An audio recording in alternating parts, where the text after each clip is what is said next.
इसी बीच एक और बड़ी खबर मैं आपको बता दूं कि रूस ने यूक्रेन के कई एनर्जी सेक्टरों पर बड़ा हमला किया है। अक्टूबर और नवंबर में अब तक 1.5 महीने में रूस ने 150 रॉकेट और 2000 से ज्यादा ड्रोनों से यूक्रेन पर अटैक किया। यानी करीबन 1.5 से 2 महीनों के अंदर रूस ने 2000 से ज्यादा ड्रोन और 150 से ज्यादा सीधे तौर पर बड़े अपने रॉकेट यूक्रेन के इलाकों में दागे हैं। रूस के हमलों में यूक्रेन में भारी तबाही भी मची है, खास तौर पर कीव, डोनेट्स्क, ओडेसा जिसको मैंने आपको बताया कि जो उनका इंडस्ट्रियल हब है, उस इलाकों के अंदर पावर सेक्टर को भारी नुकसान रूस ने पहुंचाया।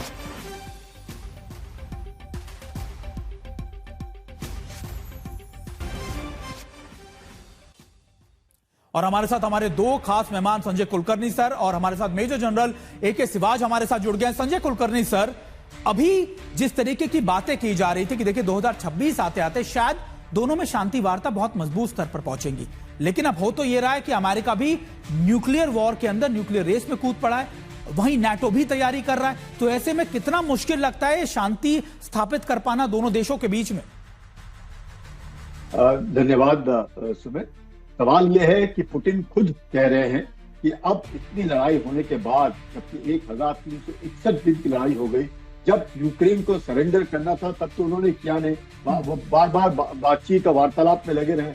अब पुतिन कहते हैं वार्तालाप नहीं होगी, और जेलेंस्की भी अब समझ गए कि वार्तालाप होनी नहीं। लेकिन जेलेंस्की जिस प्रकार से लगातार नेपच्यून, जिसका रेंज तकरीबन 1000 किलोमीटर हो गया है, लेकिन लड़ाई जैसे आपने खुद ठीक तरीके से समझाई, लड़ाई वही सीमित है, चाहे वो लुहांस्क का रीजन हो, डोनेट्स्क हो, जापोरिजिया हो, कैसा हो, खार्किव हो, सुमी हो, यानी कि जो बफर जोन की हम बात कर रहे हैं, कीव से लेकर जो नाइपर नदी आती है, जो सीधी नीचे जापोरिजिया से होते हुए खेरसन आती है, वहां तक वो चाहेंगे कि अगर वो पहुंच जाए। लेकिन मुझे नहीं लगता है रूस तब तक नहीं मानेगा जब तक कि जेलेंस्की जो है सरेंडर नहीं करेंगे। सर्दी का मौसम हो गया है, आपके विजुअल्स दिखा रहे हैं कि बर्फ उधर गिरी हुई है, लड़ाई का तरीका बदली हो गया है। जिस प्रकार से इधर से मिसाइल जा रही हैं, ड्रोन जा रहे हैं, दोनों तरफ से लगातार 1.5 लाख जो ट्रुप्स जो है रूस ने लड़ाई में उतारे हैं। इस प्रकार से जेलेंस्की समझ रहा है कि पोक्रोव्स्क में उसकी हार जो है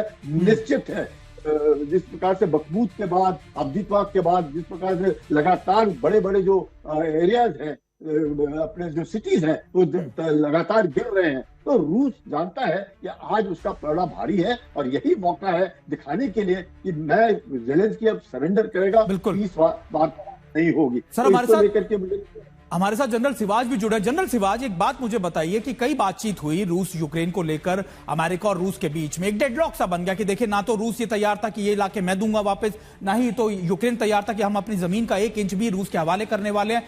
क्या ये अमेरिका और रूस के बीच में अंडरस्टैंडिंग बनी कि ठीक है आप अपने ऑफेंसिव ऑपरेशन चलाइए, आप ये इलाके खुद सिक्योर कर लीजिए, और जब आप ये सिक्योर कर लेंगे तब हम नए बातचीत का दौर शुरू करेंगे? और शायद यही अंडरस्टैंडिंग इस समय रूस को बहुत ज्यादा मजबूती दे रही है। क्या ये अंडरस्टैंडिंग आपको जमीन पर भी दिखती है? क्योंकि हमने कई इलाकों के बारे में ब्रीफ बताया जहां पर रूस ने बहुत तेजी से बढ़त बनाई है।